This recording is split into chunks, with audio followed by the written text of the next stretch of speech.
gentlemen, welcome to It's Rainmaking Time. I'm Kim Greenhouse, and it's a delight, a pleasure, and an honor to have Dr. Mark Circus joining us from Skype in Brazil. He is a beloved doctor, an acupuncturist, a best-selling author, and he is an alternative doctor that has brought through economically viable solutions to healing and health.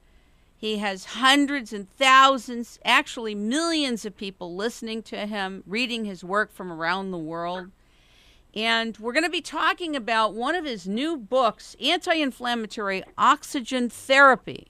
Now, we all know that oxygen is important, and many of us know that oxygen, anytime you oxygenate, you help the body heal, you help the body become more vital, and that oxygen is the key to a long life.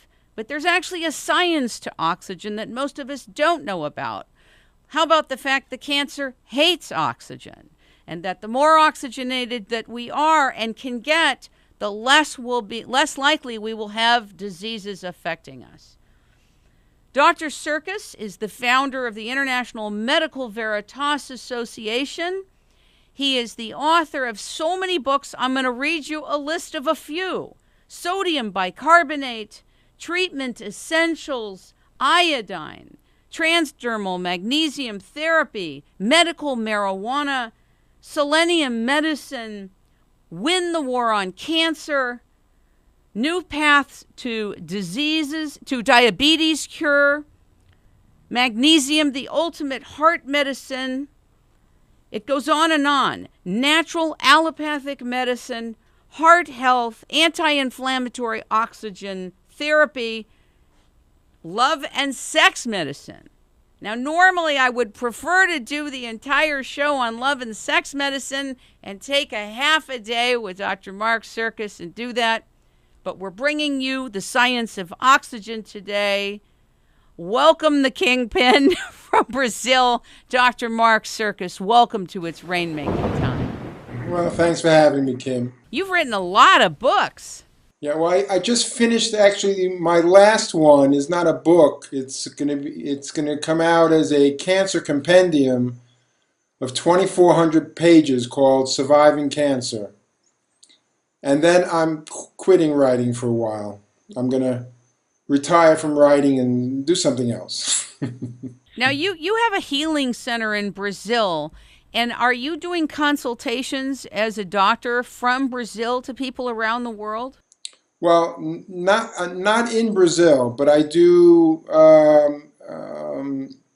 consultations, and on my site that people can subscribe to do a half hour, an hour, and I teach how to practice natural allopathic medicine, or how to apply my medical approach or the protocol on cancer. I teach people how to do that themselves in their own homes. You have written about, before we get into everything on oxygen, because it's so important, and it's, for some reason, oxygen has been kind of, most of the public is kind of scared of oxygen. Oh, we only think of using oxygen when you're in desperate shape, not for health and healing and revitalization and oxygenating the blood and the cells in the body. Because there's a different perception about the need and use of oxygen, before we get there, I want you to explain. You coined the term natural allopathic medicine. Now, my understanding was there's allopathic medicine and there's natural medicine, and you're bringing them all together. Explain to the public what allopathic medicine is and what alternative or natural medicine is first, would you? Well, I like to think of the best side of allopathic, which is supposed to be, whether it is or isn't, a rational, scientifically based, logical medical approach. Now, Western medicine, even though it's allopathic, even though they don't like that name, the homeopaths gave them that name, it, to me, is anything but rational.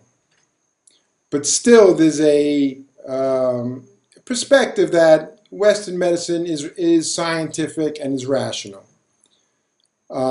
So that's the positive side of Western medicine. The negative side is that it only deals with poisons. In terms of cancer, it uses the wrong chemo agents and uses the wrong type of radiation. I mean, I believe in chemotherapy and I believe in radiation therapy, but you should use chemical agents, or natural ones, of course, that have anti-cancerous or anti-tumor effects and have no side effects. They exist. Medical marijuana is a very good example. Radiation therapy. Instead of using nuclear energy, radiation that causes more cancer and burns a person badly and hurts the immune system, why not use far infrared and near infrared radiation? I do. Natural allopathic medicine has replaced the nasty, negative, poisonous effects of allopathic treatments, whether it be in cancer or treating any other disease, with natural agents. But the real reason I created the name natural allopathic is that the core of my protocol was based originally on emergency room and intensive care medicines that only, of course, the best centers use, like magnesium chloride, magnesium sulfate injections, selenium injections, sodium bicarbonate injections, and intravenous. These substances are all used in the emergency room, or good emergency rooms, and yet they're not pharmaceuticals. People don't like to talk, doctors don't like to talk about them very much because they're not in favor. Nobody makes money on these things, but they're used every day. Sodium bicarbonate is the cheapest medicine in the world. You can buy it in the supermarket. Dr. Circus, don't they put in the Arm& Hammer baking soda, which is sodium bicarbonate, don't they put aluminum in it? So, I mean, I No, know there's some no. companies that provide it without aluminum, but what do you say to that? That's a nice marketing ploy that somebody thought of, aluminum-free sodium bicarbonate. But it's baking powder that has the aluminum in it, not baking soda. So Arm& Hammer's, no, it has no aluminum in it. You can buy it. You can do anything you want with it. You can take baths in it. You can drink it. You can vaporize, nebulize it into the lungs. You can put it into enemas. You can do whatever you want Oh, that's really great. safely. That's really important to know because a lot of people were saying that aluminum was added to it. I thought, that's crazy. Why would they do that? That didn't make any sense to me. I'm glad you cleared that up. Talk a little bit about, let's talk about inflammation in the body because the inflammation is at a root kind of causal agent to so many diseases. It's a condition which is the precursor to so many diseases that you've mentioned in your new book, Anti-Inflammatory Oxygen Therapy. When I had a friend of mine who had cancer, a tumor behind her nose, a couple of years back, I interviewed Dr. C. Mancini, and he was convinced that she had to fly to Rome and then to Argentina to have these baking soda treatments or sodium bicarbonate treatments, but the cost of doing it was so prohibitive. Neither I could contribute enough to my friend to keep her alive, nor could she afford over $50,000-$60,000 for something like this. So I became very disheartened. I'm being very honest with you. I'm not saying he's not onto something, but one of the things I appreciated about what you're doing is you're giving people affordable options that they can deal with before they run into trouble and while they run into trouble that's already available to us. So I appreciate what you're doing. I departed a few years ago from Dr. Tullio Simoncini and his work. And my book on sodium bicarbonate will be published in about 2 weeks in New York. I am, of course, the only person in the world who's written a book on sodium bicarbonate. Hasn't he? Well, his book is more focused on cancer and fungus and his treatment, but not on sodium bicarbonate as a, well, it's a whole world of information about sodium bicarbonate, not just for cancer. It's one of the most useful substances in the world. whether you brush your teeth with it, or whether you take baths in it, or use it for shampoo in your hair, or put it in your refrigerator to take the odors out. I mean, there's a book about all the different hundreds of uses of sodium bicarbonate. But I found that you could use it very inexpensively, taking it orally for maybe 25 to 50 cents a day maximum, or put it in baths. That instead of spending, a fortune going to Rome to get intravenous treatments that only he seems to be able to do successfully, you could employ the power of sodium bicarbonate at home for pennies a day and get better results, because you can dose yourself, all day long with oral treatments, where you can't do that with injections. And you can only, when you put it in the blood, you're very limited to how much you can use, because you can't change the pH of the blood without killing a person. So it's a very delicate operation. But taking it orally or jumping into a bath, you can instantly alkalize your body. And for cancer sufferers, this is a real, or people with kidney disease or diabetes. I mean, the list goes on and on. I just want to finish what I was saying, just to share with you in the audience about Dr. C. Mancini, because this show is not about him, but because he was one of the people that broke the ground of at least getting the word out there about sodium bicarbonate and its importance in the body. I just want to say this, that if anything is that expensive, that somebody with a tumor behind their nose would have to come up with over 50 grand to make it possible, then it's really not that way of getting it, since it's not being given by most hospitals, it's not being given by most surgeons, it's not accepted in the oncology circles. It means that that remedy is only for the very wealthy. Let's call a spade a spade. It's not medicine for everybody. It's medicine injected for just the very wealthy. That's why I appreciate what you do, because everything you recommend is affordable, it's doable, it's usable, and you can get results right away. The other thing I want to tell you that he said to my friend is he on the show when I interviewed him that if she doesn't come to him, she will die. Now, one of the issues I have with doctors, I may have shared with you, I've certainly shared on other health shows that we've done, is when a doctor proclaims death over a patient and prophesizes death if they don't do what they're telling them to do. I think that is a horrific, disservice, criminal thing to say to a patient who believes in a doctor that they're going to die if they don't do what they tell them. So that's why I said don't go to him. Even if we had the money, don't go to him. And we put her on medical grade marijuana. She got a card. She did Rick Simpson's hemp oil, and she's alive today. That's wonderful. And, you and I did a piece on medical marijuana, and, after I read your book. And I'm so glad that you did that, because you brought home so much of the truth about the science of this herb. And this medicine that has really been kind of a boogeyman. Let's go back to your book on oxygen therapy. When she was done with before she went into Rick Simpson's treatment, she was on the HPOT, which is the hyperbaric oxygen treatment. And she had about, 15 sessions. This is after she almost died in chemotherapy and radiation. And it really helped her. The thing was that it's so expensive. It's so expensive. I had to go to a minister who owned a clinic to get him to administer HBOT to her, hyperbaric oxygen treatments, to keep her alive, before I ever became aware that medical marijuana and the Rick Simpson oil, making the oil, was curative. And I'm going to use the word cure because no doctors in America or probably in the world could use the word cure.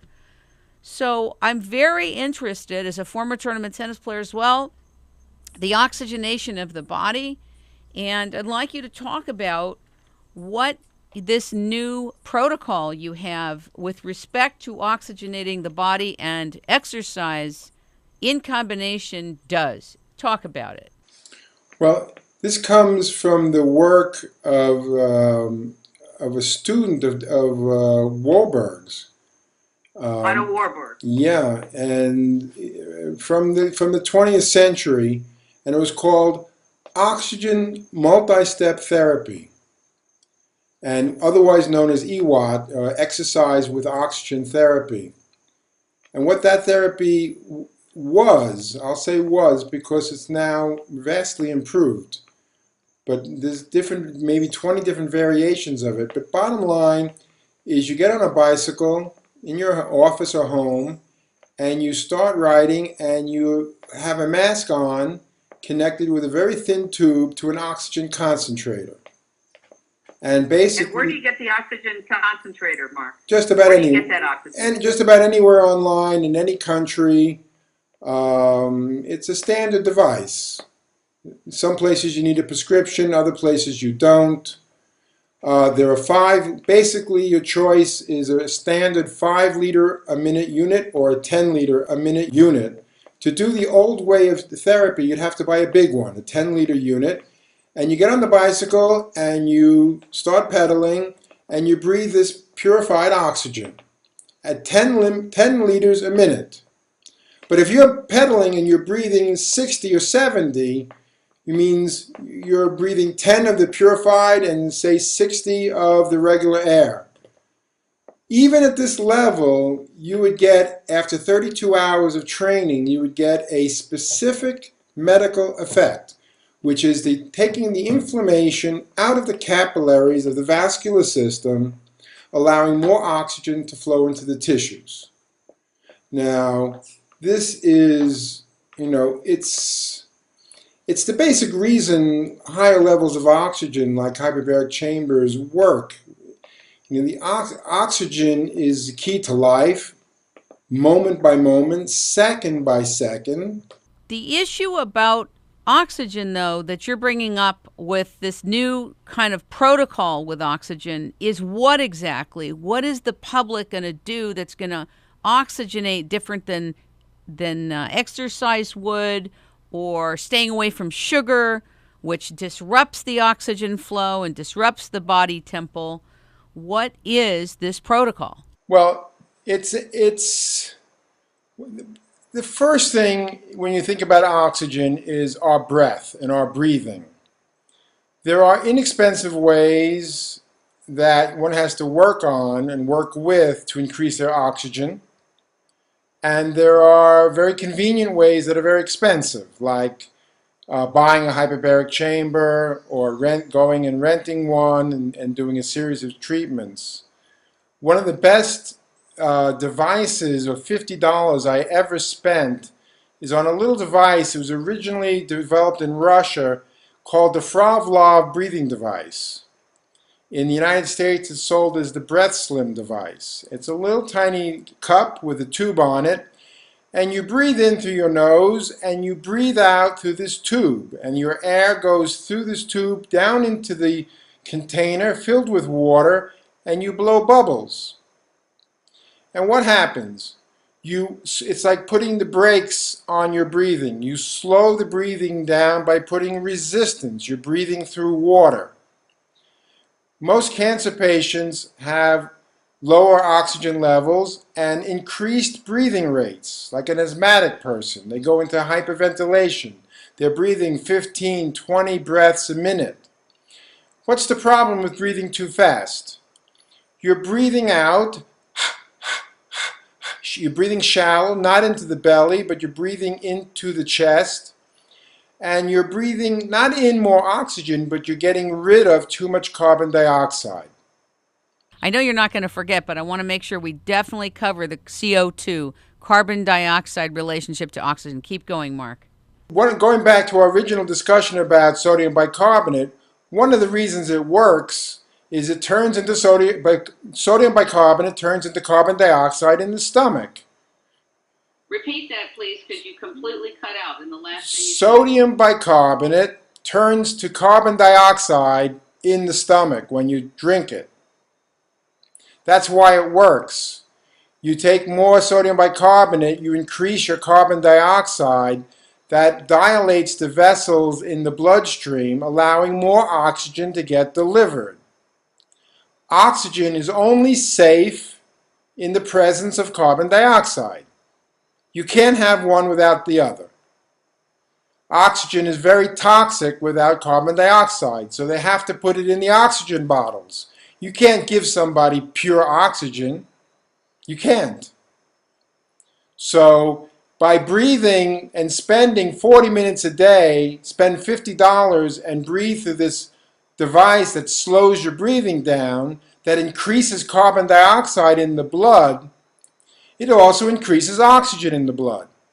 I have a quick question while you're on this for the public. I had read this book by Pamela Grout called Jumpstart Your Metabolism on giving breathing exercises and how it increases CO2 and it increases your oxygen content as well. And because many of us have been told that CO2 is a toxin and the EPA calls it a toxin when we know it's food nutrient for plants and we're part of CO2, what do you say to all that? Well, those people are insane, and they're after the money. They're just after the money. We're all dead ducks without carbon dioxide. I mean, dead ducks like in the next 10 minutes, we'd all perish from the planet Earth. We can't breathe without it. Plants can't make food without it. You know, they don't like to talk about sodium bicarbonate because it's very important. It's a crucial instrument of bringing more carbon dioxide and oxygen to people inexpensively. Now, it doesn't solve everything all by itself. If you want to increase your oxygen levels, then slow breathing using this breath slim device is a very good idea. Doing yoga, of course, increases oxygen. Eating really good green organic foods increases oxygen. But now, what if you need even more oxygen? What if you need, you are suffering from a major disease like cancer, or what I was suffering through the last 17 years, which was probably a severe form of Crohn's disease, and your life is on the line like mine was about 8-9 weeks ago, then you want to pump in massive amounts of oxygen. And that's what my new book is about. It's about getting on a bicycle or a treadmill or a jumper, getting this oxygen concentrator, and instead of plugging it right into your face through a narrow tube and breathing only 10 liters of purified oxygen a minute, you take this oxygen concentrator and you plug it into a reservoir. And you fill it up with oxygen. You fill it up with 600 or 700 liters of oxygen. And then you get on your bicycle and you breathe this whole bag of oxygen through a big tube and a big mask, and you breathe unlimited oxygen while you're exercising, creating all the carbon dioxide you need to bring in this purified oxygen into your body. And instead of taking 32 hours to get an anti-inflammatory effect, it takes 15 minutes. So you can get on a bicycle 15 minutes a day, breathe this high quantity of oxygen, and take the inflammation out of your vascular system.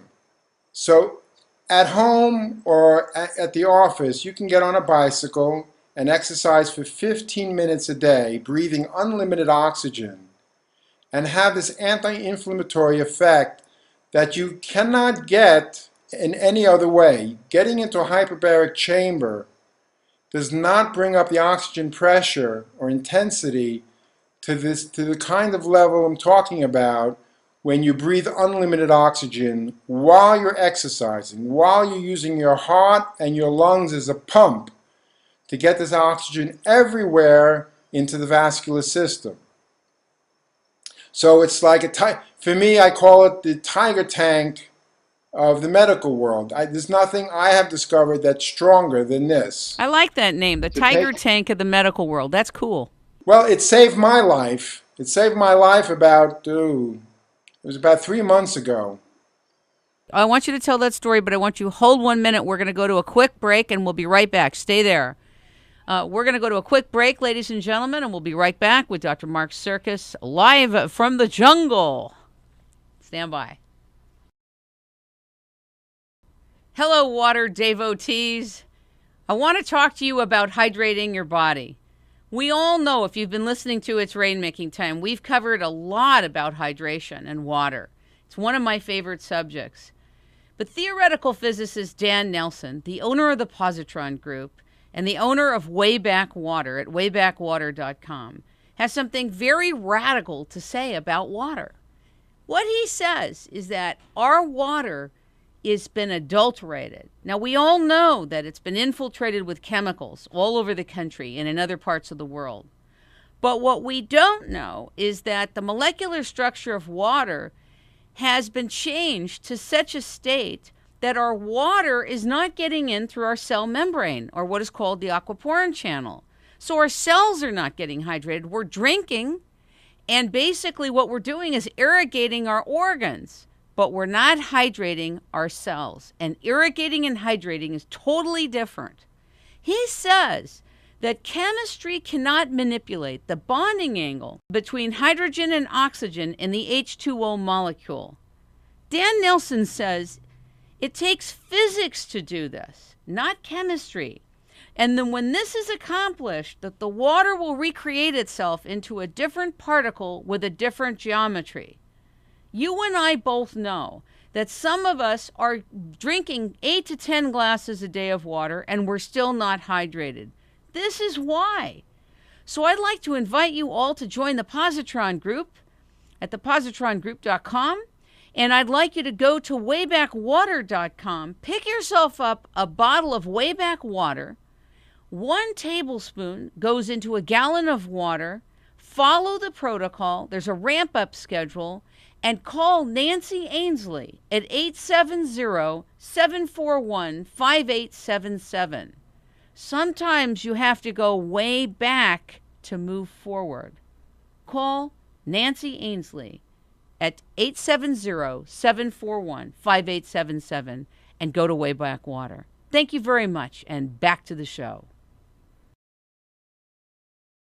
We are back with Dr. Mark Sircus, and he is going to talk to us about what happened to him and how he almost died, actually, and how he used this therapy to save his own life. Go ahead, Mark. It was about, I'm losing track of the weeks, but let's say 3 months ago. And about a week before I got the oxygen equipment, I almost dropped dead on the floor. I had eaten a big bowl of what's called acai ice cream here, full of sugar, of course.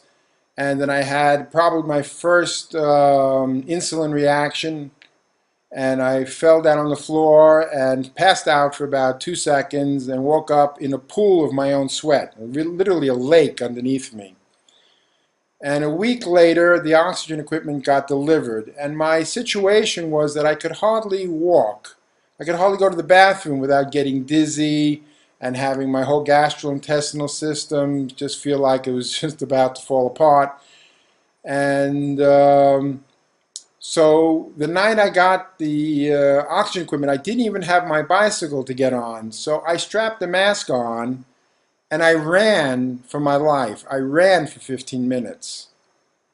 I mean, I don't think you can imagine a hospitalized patient doing that, but I did it. And it brought me back. It brought me, day by day to a place where I was not feeling so vulnerable. I wasn't ready to keel over so fast. What do you think happened to you? Well, the exactly what Dr. Ardens from the last century, he's now dead, the student of Warburg, said. It was taking the inflammation out of my capillaries. So I was getting oxygen to my tissues, especially the tissues around the bottom of my esophagus, which was where I was really having my problem. It was just, I would walk and those tissues would be like so sensitive that they would start reacting, and I would either get very weak or neurological symptoms. I was a mess. I think you best, we'd like to talk about Western medicine. I probably had a really severe case of Crohn's disease that started with GERD. after lifelong being overweight and too much sugar. I guess sugar was one of my down. This acai ice cream got me for the last 8 years, eating like a liter a day of it. So I was really in bad shape and I was going down for the count. Now, the oxygen, it didn't cure me, but it saved my life. And I moved here to Sanctuary. You can see behind me in the video, I'm up on the top floor here. And I'm quite a bit recovered. I'm not 100%. I don't look like I'm dying for sure. Have you been using a CO2 mask as well that you wrote about in your new book? You say that more than 99% of carbon dioxide in your blood exists in the form of bicarbonate, HCO3. Did you also use a CO2 mask as well to help you with whatever happened to you? Well, it's called the Breath Slim. And yes, I've been using that. Oh, Yes, that I've is been a using CO2 that. mask? Well, it's not. I wouldn't call it a CO2 mask. It's called a breathing device. And by slowing your breathing down and putting resistances, you increase the CO2 levels of the blood. Okay. So this, I used this device when I was doing the heavy duty oxygen training. And when I moved here to Sanctuary about a month ago, my equipment, my concentrator broke in the shipment. So I've had to go on without that, the life-saving equipment. So I had to go back and really get into yoga, use the Breath Slim, and slow my breathing down and keep my oxygen levels up. When the first night I got my live oxygen equipment, the exercise with unlimited oxygen therapy, it came with a little thing you put on your finger, and it reads your oxygen content and your heart rate. And the alarm went right on. It went beep, beep, beep, beep. My oxygen level was dropping down to 93. My wife was What could it be at? 99, 98, 100. Well, 100 is my wife put it on at the next moment. She's a yoga teacher, and hers read 199. 199? No, well, between 99 and 100. Okay, 99 and 100. Okay. So when mine dropped to 93, but with doing the therapy, I brought mine back up to 98, 99. It made all the difference in the world. But it's not everything. I'm not putting this out that this is the solution to everything, but it's one of the most basic solutions. And if you ignore it in medicine, the breathing, it's like ignoring the carburetor of a car. If the carburetor is not working or working well, the car is not going to work well. If you're suffering from cancer, if you're suffering from any major disease, and you don't take advantage of your heart and lungs to deliver the maximum amount of oxygen to the cells, making a big mistake. It only costs... Go ahead. You say that there's a definite link between cancer and dehydration that's been made very clear in your book, which I think is very, very important. And you talk a lot about Dr. Otto Warburg, and you even brought up, you had a lot of doctors you mentioned in this book. You brought up Dr. Ray Peat. You obviously know about Ray's work. What do you think of Ray Peat? Brilliant. Isn't he? Brilliant. God love Ray Peat. Do you remember what he says about oxygen and CO2? A lot of my understandings of carbon dioxide came from him, and it shows that they're really two sides of the same coin. There's a lot of oxygen in carbon dioxide. Carbon dioxide is CO2. It's oxygen with carbon atom attached. Plants know how to go back and forth between oxygen and carbon dioxide. It's the pulse of life. I called it the yin-yang of life. Carbon dioxide is as important as oxygen. And it's a way of getting oxygen because there is oxygen in carbon dioxide. We are much more like plants than anybody in the medical world would like to think. we see ourselves as oxygen uh, animals or beings, not as carbon dioxide. Plants, a part of their cycle, they eat carbon dioxide to make food. Well, we do too. Our mitochondria, which some people say is kind of like foreign genetic material inside of us, something like an invasion millions of years ago, but whatever you think, mitochondria are very sensitive to light. They're very sensitive to hydration levels, which we'll get back to in a second. You're bringing in a very important concept of hydration, which again is widely ignored. Not easy to be fully hydrated. And if you're dehydrated, of course your oxygen levels are going to go down. Everything, we're 99% by number in terms of molecules, water. We're water beings. Everything, our DNA, everything is surrounded and buffeted by water. And carbon dioxide and oxygen all fit in on the same basic level as water. And the mitochondria, which is like which create the energy, like plants create energy, they're responsive to not only light, but carbon dioxide or sodium bicarbonate and magnesium levels. You increase magnesium and you increase bicarbonate, you're going to fire up and ramrod with my anti-inflammatory oxygen therapy system, ramrod oxygen into the cells, you're going to fire up life. The cells, the energy factories in the cells, they'll have more energy to expel poisons, to detox, to heal. So it's a whole focus in medicine. It should be a whole focus in medicine. It's not just, okay, get into a hyperbaric chamber or just strap on this oxygen equipment. It's an everyday protocol for life that is part of exercise. It's part of a breathing process and breathing protocol. It has to do with bringing in sodium bicarbonate as we need it, whatever that protocol is, in addition to the breathing that we're doing. It has to do with oxygenating through the foods that we're eating, increasing the CO2 level. Is that correct? Correct. Okay. So I understand, and I think the public is more clear now, that sugar plays a major role in disrupting homeostasis and upsetting the body temple and body chemistry and causes inflammation, between high fructose corn syrup and sugar and agave and actually all these things that people say are so good for you, that really 2 teaspoons of sugar can do this. And 2 teaspoons of something that creates fructose or sucrose, etc. So this is also a cancer-causing modality that's overlooked.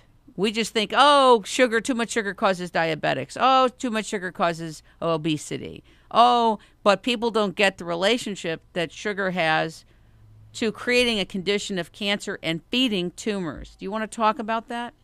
Well, sure. First of all, medical science knows that obesity and diabetes increase one's chance of coming down with cancer.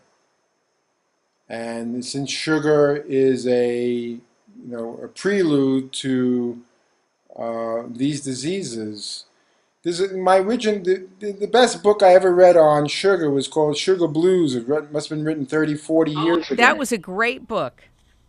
That was great. Yeah, and we look at sugar, and we might as well look at slavery and economic domination at the same time. It was like the first industry that made the blueprint for all these industries that came after it that make a lot of money by poisoning people. White sugar is a poison. Not that sugar itself is a poison, or all sugars are poisons. We can't live without sugar. But white sugar is a poison. That's why it's white. They take everything that's good out of it, all the minerals, and they just leave the pure poison. It'll strip it'll create inflammation in your body. The more sugar you expose yourself to every day, the more inflamed, the more overweight, the more out of balance the body systems, the endocrine system will get. Sugar, white sugar, I'll stick with white sugar, is a poison. And most processed foods, of course, they don't use, they use white sugar or worse. They use the corn syrup, which has mercury contamination, much of it has.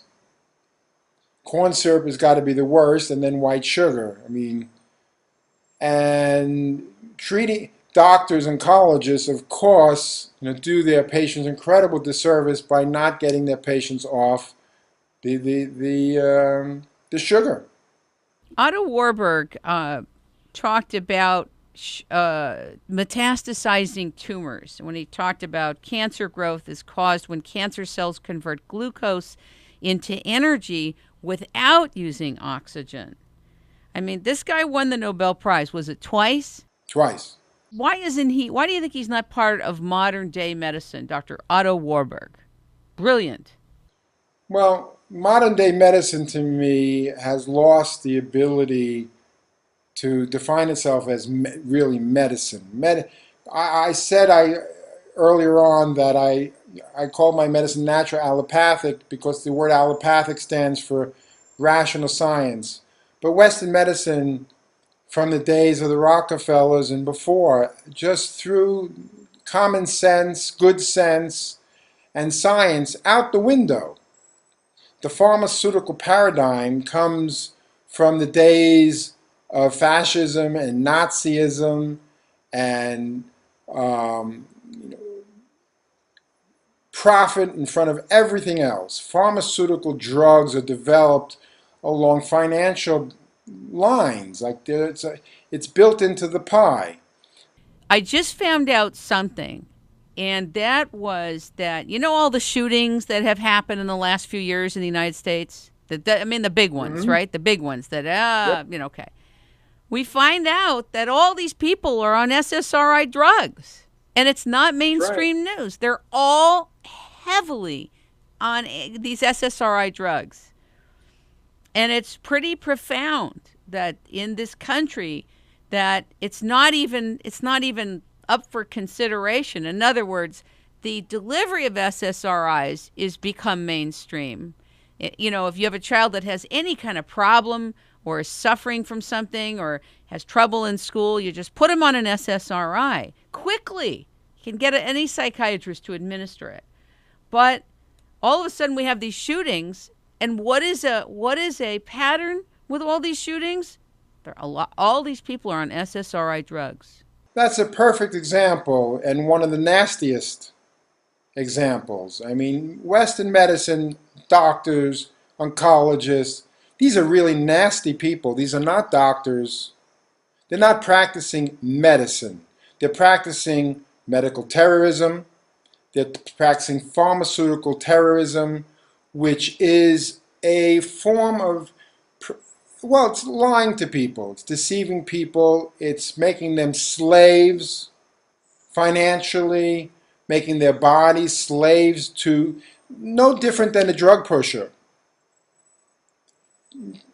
Today they put, many people are on, more than one. They're on 2, 3, 4, 5 drugs or more at a time. They've never, ever, ever tested the interaction of different drugs and how the chemicals combine and what the toxicity. There's no studies on that. And yet doctors have no problem hooking you from one drug to another, to another, to another. This is not helping people. It has nothing to do with the Hippocratic Oath, which is supposed to be guiding medicine. Thou shalt not hurt people by trying to help them. So I don't know what to call them anymore, what they're doing, but poisoning people, and that's what allopathic medicine is based on, the bedrock. The poison makes, the dose makes the poison. It's 400 years old. That means if you take a chemical that's toxic and you just give a very little bit, you get a pharmaceutical effect that you can control, but it's still a poison at a low dose. Now, unfortunately, the side effects are really the main effects of most pharmaceuticals. They don't like, it's very, slippery, side effects. There's nothing to the side about them. They're right down in the middle, they're right on the box, and you're almost guaranteed of getting a side effect, which is the main effect. It's the effect at low dosages of what you would expect from a poison. So it's a slippery slope. That's why dealing with oxygen is healthy. Carbon dioxide is healthy.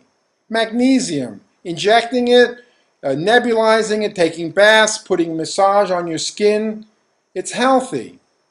If you inject it, it'll save your life in a heartbeat if you're having a heart attack.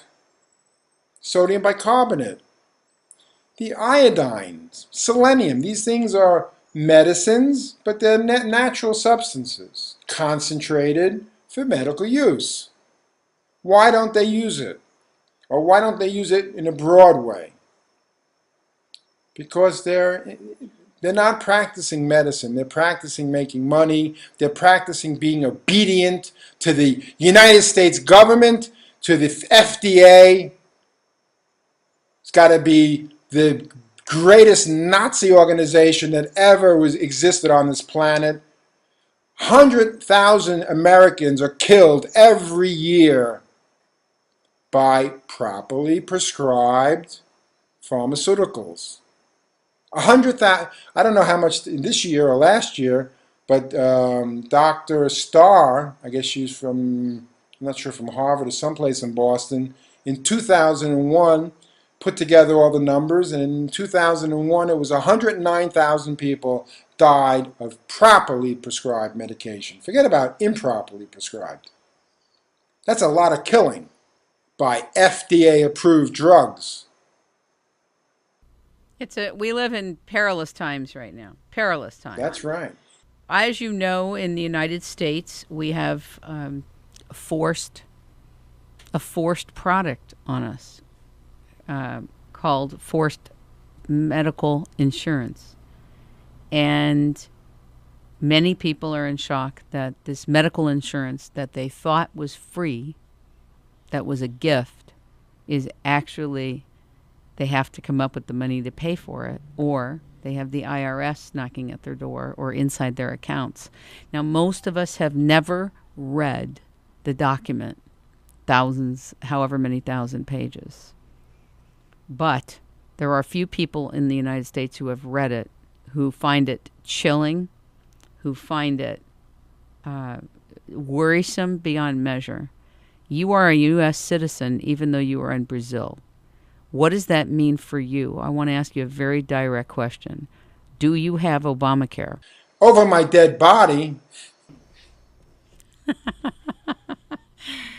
Well, since you're still a U.S. citizen, don't you think that, I mean, you obviously plan not to come back here, right? That's correct. Lucky you. Lucky you. You don't have to have this fakakta policy that's simply a stealth tax. You know, I'm for people getting help medically. I'm not for people suffering and being treated like they don't matter.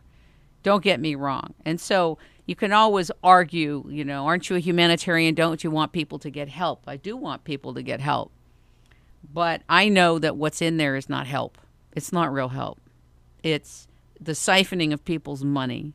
It's forcing them to pay something they don't want, which in a democratic society or in a republic should never happen. And then with the IRS being able to come after you if you don't buy this thing is absolutely frightening. So this is why it's so important to be ready with these remedies like iodine, like magnesium, like sodium bicarbonate, like learning how to better oxygenate so that wherever you are in the world, you're handling this so that you don't never need to call upon these policies.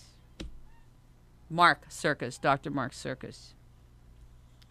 So I want to just say to you that how much I appreciate you. I'm very sorry we've had so much difficulty getting a feed from where you are in Brazil. Are you in Brazil? Yes, I'm in the interior highlands, looking at my window and I just see mountains all around and trees and sky and Well, you look great, Mark. I'm sorry what happened to you some weeks ago. I'm glad you're well, and I want to invite you back with a much more robust setup in your area so that more people can receive you and receive your good works. Thank you so much for being with us, Mark. It's rainmaking time. it's rainmaking time.